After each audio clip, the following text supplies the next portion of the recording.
மெட்ராஸ் நல்ல மெட்ராஸ் மெதுவா போறவுக யாரும் இல்லை இங்கே சரியா தமிழ் பேச ஆளும் இல்லை அநியாயம் ஆத்தாடியோ சீட்டுக்கட்டு கணக்காக இங்கே வீட்டை கட்டி இருக்காக வீட்டை கட்டி இருந்தாலும் சில ரோட்டு மேலே படுக்காக ஊரு கெட்டு போறதுக்கு மூறு மாறுகட்டு அடையாளம் நாடு கெட்டு போறதுக்கு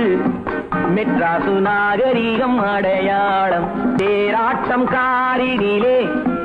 ரொம்ப திமிரோடு போறவரே எங்க ஏரோட்டம் நின்னு போனா உங்க காரோட்டம் என்னவாகும்